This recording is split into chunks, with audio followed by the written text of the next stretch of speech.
বাংলার কাশ্মীর কিংবা shooting spot হিসেবে খ্যাত নীলাদ্রি লেক বছরের প্রতিটি ঋতুতে ভিন্ন ভিন্ন রূপ ধারণ করে, তবে বর্ষায় এর সৌন্দর্য অতুলনীয়।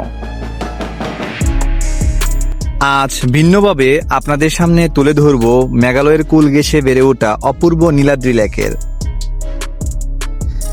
লেকের একটা ম্যাপ করে কিভাবে অল্প সময়ে পুরো নীলাদ্রি লেক ঘুরে দেখবেন, পাশাপাশি দেশের যে কোনো প্রান্ত থেকে কিভাবে সেখানে পৌঁছাবেন, কত খরচ হবে, সবই শেয়ার করছি এই ভিডিওতে। ভালো লাগলে চ্যানেলটি সাবস্ক্রাইব করতে পারেন। চলুন শুরু করি।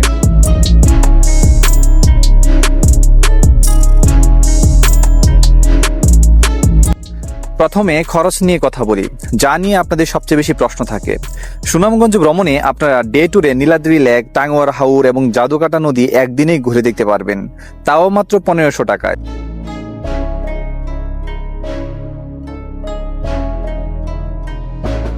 পুরো ভিডিও জুড়ে থাকবে তথ্যের সমাহার, তাই না টেনে সম্পূর্ণ ভিডিও দেখতে থাকুন। আশা করছি সকল তথ্যই পেয়ে যাবেন।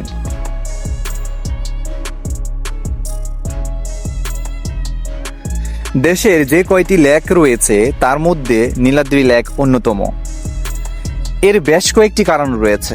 প্রথমত, এটি ভারতের মেঘালয়ের কুল ঘেঁষে সৃষ্টি চুনাপাথরের পরিত্যক্ত খনির লাইমস্টোন লেক।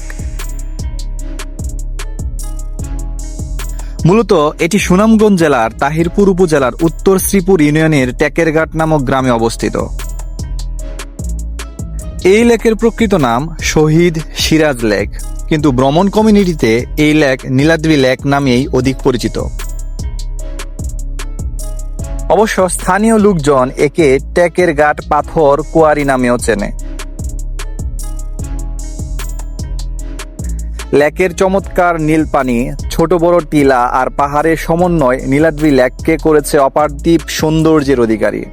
স্বতন্ত্র বৈশিষ্ট্যের জন্য নীলাদ্রি লেক দেখে অনেক পর্যটক একে বাংলার কাশ্মীর হিসেবে অভিহিত করেন।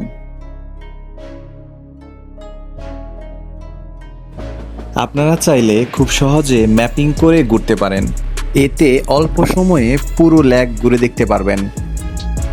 আমি যে ম্যাপটা শেয়ার করেছি, এই ম্যাপের 3টা অংশ রয়েছে।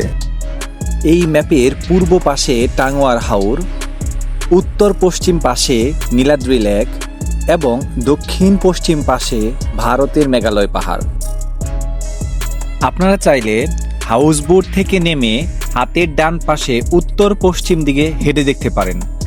মূলত হাতের ডান পাশে উত্তর পশ্চিম দিকেই নীলাদ্রি লেকের অবস্থান। সময় ভাগ করে নিলে 40 মিনিটেই আপনারা হাতের ডান দিকে উত্তর পশ্চিম পাশে স্বচ্ছ পানির নীলাদ্রি লেক ঘুরে দেখতে পারেন। আমরা ঠিক এই প্রক্রিয়াতেই নীলাদ্রি লেক ঘুরে দেখেছিলাম। অতঃপর আপনারা চাইলে দক্ষিণ পশ্চিম দিকে মেঘালয় পাহাড়ের সৌন্দর্য ঘুরে দেখতে পারেন। আমরা যখন উত্তর পশ্চিম দিকে ঘুরে দেখি, তখন সেখানে আমরা দেখতে পাই লেকের মধ্যে বিভিন্ন ধরনের নৌকা রয়েছে, কায়াকিং করার বোট রয়েছে। আপনারা চাইলে সেগুলো ভাড়া করে পুরো লেকটা ঘুরে দেখতে পারেন।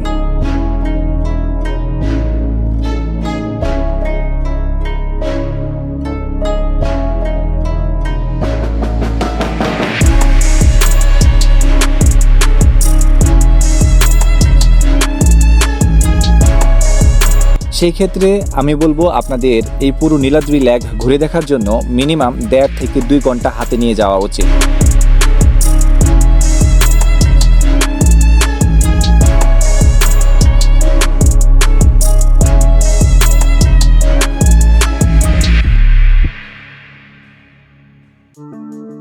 কোথায় খাবেন? বারিক্কা টিলাতে সাধারণ মানের দেশীয় খাবারের হোটেল রয়েছে। এছাড়া বড়ছাড়া বাজার কিংবা জাদুকাটার পাশে টেকেরঘাটের ছোট বাজারে খাবারের জন্য মোটামুটি মানের রেস্টুরেন্ট পাবেন। তবে ভালো মানের খাবার হোটেলের জন্য আপনাকে সুনামগঞ্জ শহরে আসতে হবে। আর যারা হাউস বোট রিজার্ভে যাবেন তাদের তো কোনো চিন্তাই নেই, কেননা হাউস বোটেই আপনাদের খাবারের ব্যবস্থা করা হবে। এখন চলুন নীলাদ্রি লেক ভ্রমণের বেশ কিছু তথ্য পরামর্শ জেনে আসি। টেকেরঘাটে আপনারা চাইলে বাইক ভাড়া করতে পারেন, এতে অল্প সময়ে ঘুরে দেখতে পারবেন।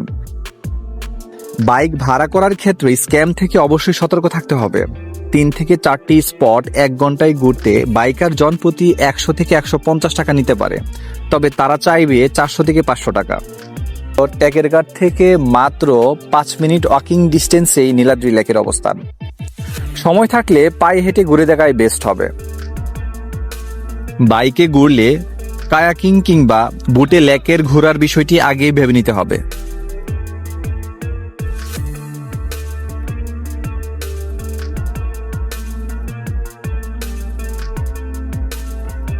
নীলাদ্রি লেকের গভীরতা অনেক বেশি হওয়ায় লেকের পানিতে নামতে বা সাঁতার কাটতে অবশ্যই লাইফ জ্যাকেট পরতে হবে, কেননা এর গভীরতা প্রায় 150 মিটারেরও বেশি।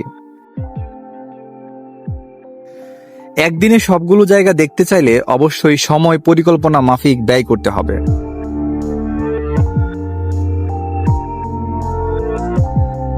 এছাড়াও কেনাকাটার ক্ষেত্রে দরদাম করে নিতে হবে। টেকেরঘাটের সকল প্রোডাক্টই ইন্ডিয়ান প্রোডাক্ট নয়, কেনার ক্ষেত্রে দাম এবং মান দুটোই দেখে নিতে হবে।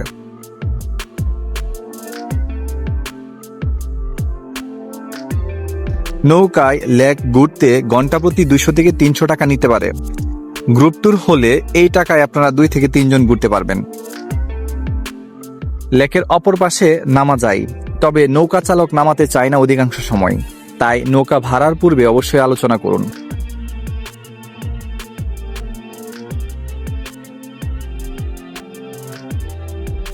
ডে ট্যুর হলে হাউস বোটের চেয়ে খোলা নৌকায় বেস্ট হবে, এতে খরচ অনেক কমে আসবে। বর্ষা মৌসুমে সুনামগঞ্জের আবহাওয়া আনপ্রেডিক্টেবল, হঠাৎ করেই বৃষ্টি চলে আসতে পারে, তাই ছাতা মোবাইল প্রোটেক্টর অবশ্যই নিতে হবে। গোসল করতে চাইলে তাওয়াল সাথে রাখতে হবে।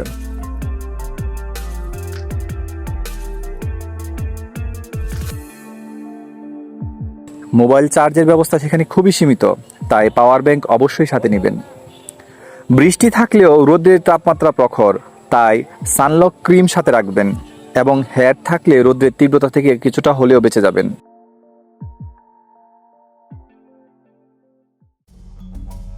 শিমুল বাগান, বারেকের টিলা কিংবা নীলাদ্রি লেক সারা বছরই ঘুরে দেখা যায়, তবে এগুলোর সাথে হাওর কিংবা জাদুকাটা নদী দেখতে চাইলে আপনাকে মে থেকে সেপ্টেম্বরেই যেতে হবে, কেননা এই সময়টাতেই বর্ষাকাল থাকে এবং প্রকৃত সৌন্দর্য উপভোগ করা যায়।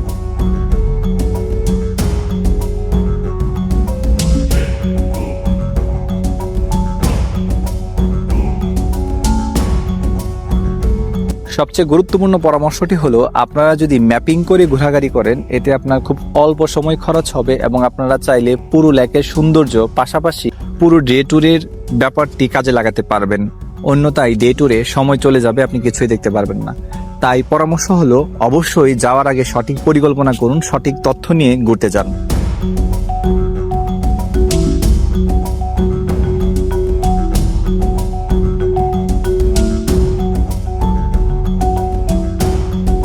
আরও একটি ব্যাপার শেয়ার করতে চাই, ইতিমধ্যে টাঙ্গুয়ার হাওর ভ্রমণ নিয়ে আমার একটি কমপ্লিট ভিডিও গাইডলাইন চ্যানেলে আপলোড করা হয়েছে। আপনারা যদি এই সংক্রান্ত আরও তথ্য জানতে চান, তাহলে ঘুরে আসতে পারেন এই ভিডিওর প্লেলিস্ট থেকে। সেখানে আপনারা কিভাবে অল্প খরচে সুনামগঞ্জের টাঙ্গুয়ার হাউস সহ 6টি গুরুত্বপূর্ণ স্পট 2 দিনে ঘুরে দেখবেন, তার একটি বিস্তারিত গাইডলাইন আমি শেয়ার করেছি। এছাড়াও আপনাদের যে কোনো প্রয়োজনীয় প্রশ্নের জন্য কমেন্টস করতে পারেন। আশা করছি ইনশাল্লাহ সবগুলো প্রশ্নেরই রিপ্লাই আপনারা পাবেন। যেভাবে আপনারা ঢাকা থেকে কিংবা দেশের যে কোনো প্রান্ত থেকে চাইলে সুনামগঞ্জ ঘুরে আসতে পারেন, সেই তথ্যগুলো আমি ওই ভিডিওতে শেয়ার করেছি। তারপরও এই ভিডিওতে সংক্ষিপ্ত করে আপনাদেরকে শেয়ার করে দিচ্ছি। আপনারা চাইলে ঢাকা ফকিরা পুল থেকে কিংবা মহাখালী বাস টার্মিনাল থেকে সরাসরি 800 থেকে 850 টাকার বাসের টিকিটে সুনামগঞ্জ আসতে পারেন। সেখান থেকে চাইলে অল্প খরচেই ওপেন বা খোলা নৌকা নিয়ে ডে ট্রিপে ঘুরে বেড়াতে পারেন। এছাড়াও আপনারা চাইলে মাত্র 350 টাকা খরচ করে সুনামগঞ্জ পৌঁছাতে পারেন। এই ক্ষেত্রে ঢাকা থেকে হাওড়া এক্সপ্রেস ট্রেনে রাত 10টায় ঢাকার কমলাপুর থেকে আপনারা চাইলে খুব সহজেই চলে আসতে পারেন মোহনগঞ্জ রেল স্টেশনে। ট্রেনের টিকিটের ভাড়া পড়বে 205 টাকা। মোহনগঞ্জ রেল স্টেশনে পৌঁছে সেখান থেকে অটোতে কিংবা সিএনজিতে মাত্র 100 টাকায় আপনারা পৌঁছে যাবেন মধ্যনগর। আর মধ্যনগর পৌঁছে গেলেই সেখান থেকে আপনারা খুব সহজেই খোলা নৌকা এবং বিভিন্ন হাউস বোট পেয়ে যাবেন। কোনো একটা গ্রুপের সাথে মার্জ হয়ে গেলেই আপনারা অল্প খরচে পুরো ডে ট্রিপে ঘুরে আসতে পারবেন সুনামগঞ্জের টাঙ্গুয়ার হাওর থেকে।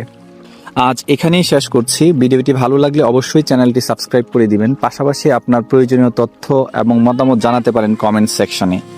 সবাই ভালো থাকুন, সুস্থ থাকুন। দেখা হচ্ছে পরবর্তী কোনো ভিডিওতে। আল্লাহ হাফেজ, বাই বাই।